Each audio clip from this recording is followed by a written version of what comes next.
Katt Williams and Terrence Howard have been telling us everything for years. Not to mention the world, who has mixed feelings about homosexuality and the morality of it, and whether...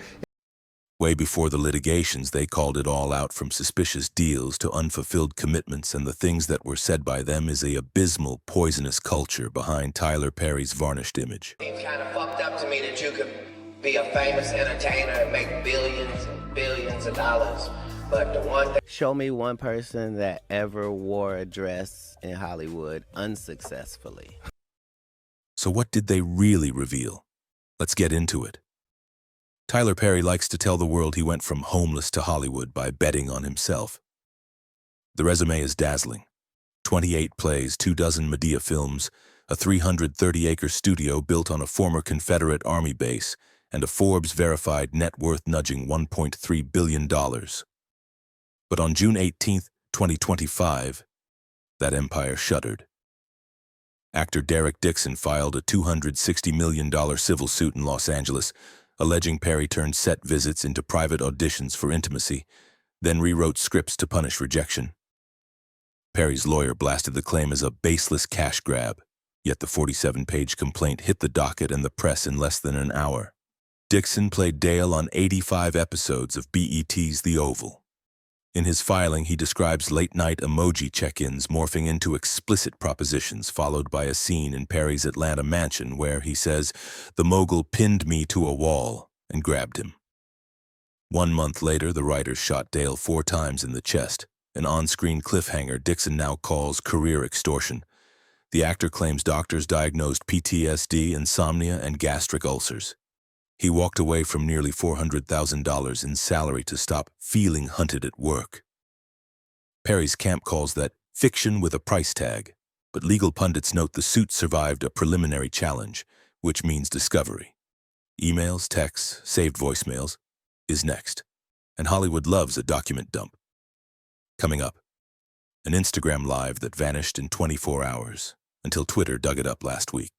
Back in December 2023, actor-turned-author Christian Keyes choked back tears on a grainy phone video. He never said Tyler Perry out loud. He painted a portrait everyone recognized. A billionaire boss, a tray of Hennessy shots, a guest room door swinging at 3 a.m. The clip went viral, then vanished. Keyes apologized for dragging folks and got back to filming All the Queen's Men, produced by Tyler Perry Studios. Now that Dixon's lawsuit is public, Redditors are stitching the Keyes audio beside the court filings timeline. Same city, same MO, same alleged threat. Play along or your character dies. Keyes is silent, but hashtag Believe Derek peaked at 1.8 million views on TikTok within 48 hours. Yet Keyes wasn't the first to sound the alarm. Months earlier, a comedian walked onto a podcast and detonated a truth bomb. January 2024. Shannon Sharpe's Club Shay Shay hit 5 million views in a day. Not for sports, but for Katt Williams declaring, Hollywood tells black men, take the vertebrae out of your back, put on a dress, and we'll let you in the palace. He rattled off names, Tyler Perry first, accusing execs of packaging emasculation as comedy gold. Mainstream outlets mocked the rant. Forbes called it Williams being Williams. But 2 cracks later, Dixon's suit and Keyes resurfaced video. The so-called conspiracy reads less like paranoia, more like pattern. YouTube compilations now splice Williams' monologue next to Dave Chappelle's legendary refusal to wear a dress on Blue Streak, Eddie Griffin's 2014 stand-up about The Ritual, and Martin Lawrence's Big Mama bloopers. The montage ends on Madea's wig, a 6'5" black billionaire in a floral housecoat, and a single question, joke or joystick. And the plot thickens when an Oscar nominee says he'd rather mutilate himself than kiss a man on camera. April 29, 2025. Terrence Howard leans across Bill Maher's patio mic and confesses he bailed on 2 legacy roles, Smokey Robinson and Marvin Gaye, because scripts hinted at queer romance. If I kissed some man, I'd cut my lips off, he says, crediting Quincy Jones for confirming the rumors. Social media brands him homophobic. Howard doubles down. It's not hate. It's a boundary. Then he slides in a footnote. A certain music mogul tried to hire him as an acting coach for weeks, until the vibes felt wrong. Viewers connect the dots to lighting up CNN tickers. Howard claims he's labeled difficult because he won't wear the uniform. And yes, he believes that uniform includes drag, compromise, and sometimes the literal bedroom. His words sharpen Katt Williams' thesis. The dress isn't always costume. Sometimes it's consent. Howard's not the only one alleging boundaries crossed. A forgotten break-in file from 2014 just boomeranged back. Picture this. October 2014, Atlanta. Police clear Tyler Perry Studios because Joshua Soule, a 27-year-old production assistant, has allegedly slipped past security, pried open a ceiling panel, and barricaded himself in an office. The evacuation lasts 4 tense hours. Perry sues for harassment and $100,000. Soule counters, claiming the break-in was a desperate plea after a relationship soured. Both sides settle quietly. At the time, tabloids labeled Soule disturbed. Today, Twitter revisits the complaint lines that mention verbal assaults demanding silence and retaliatory blacklisting. Parallels to Dixon feel eerie. The invisible boundary between employee and acolyte, blurred in real time, then wiped from press releases. While lawsuits pile up, critics say the creepiness was always hiding in plain sight, inside the scripts themselves. Back in 2009, director Spike Lee told Duke University he saw coonery buffoonery in Perry's sitcom ads during NBA games. It wasn't personal, Lee insisted. It was about black imagery becoming Minstrel 2.0. Perry fired back on 60 Minutes. Spike can go to hell. For years, the spat sounded like two auteurs fighting over style points. Now those Lee quotes loop under TikToks about emasculation, dress culture, and Hollywood's profit-first algorithms.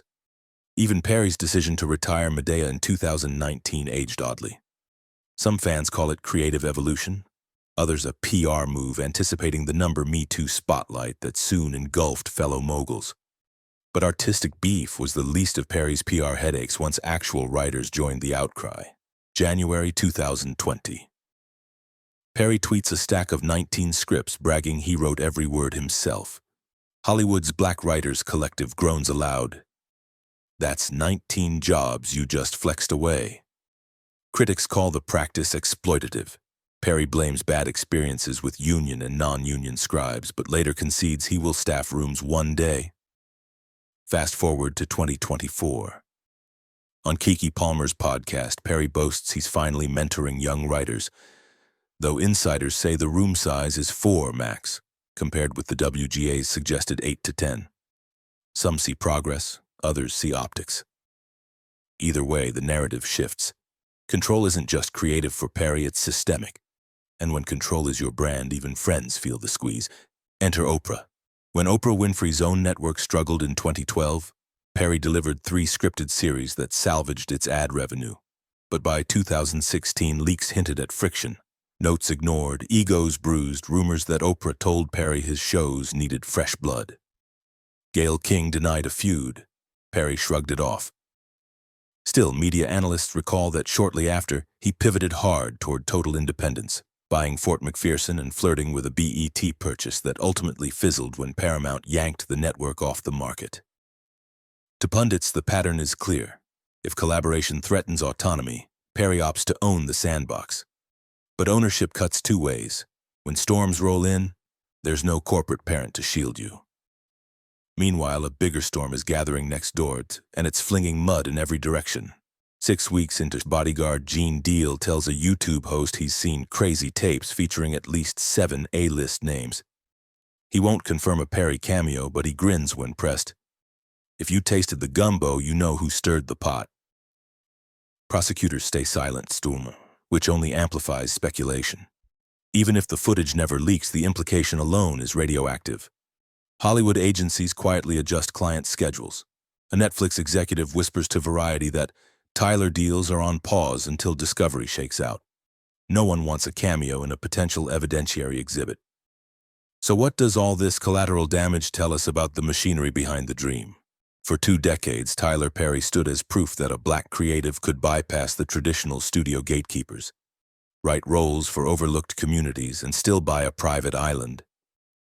But each bullet point in Dixon's lawsuit, and each echo from Keyes, Soule, Williams, Howard, and Lee, reframes the triumph as cautionary math. Creative control versus checks and balances. When one person writes, directs, casts, and edits, who says no? Representation versus representation. Is Madea a win for visibility or a Trojan horse rolling stereotypes onto new streaming templates? Philanthropy versus power laundering. Perry sponsors shelters and HBCU scholarships. Critics ask if that goodwill buys silence in writers' rooms and talent trailers. Autonomy versus isolation. Owning the lot means no board to answer to. It also means no HR partner when allegations surface. Silence versus solidarity. NDAs once felt like insurance. In 2025, they look like red flags on a toxic asset sheet. Law students will debate the legal twists. Culture critics will parse the symbolism. But for viewers clicking play on your channel, the hook is visceral. What do we lose when we trade truth for spectacle? Tyler Perry could settle tomorrow, recapitalize BET, and drop Medea's last laugh on Amazon Prime by Christmas. Fans would click. Money would flow. But a different ending feels possible now. One where the very audience Perry courted decides the trade-off between feel-good representation and behind-the-scenes exploitation is no longer worth the ticket. Katt Williams tried to warn us. Terrence Howard refused the dress, Christian Keys risked exile, and Derek Dixon put his name on a lawsuit that might unseal a decade of DMs. Whether the court side with Dixon or Perry, one verdict is already public. Secrets rot in daylight. So as the studio gates creak and the lawsuits crawl forward, remember, Hollywood loves sequels, but the test screening always starts with us. Stay curious, stay questioning, and never skip the credits. That's where the real story hides.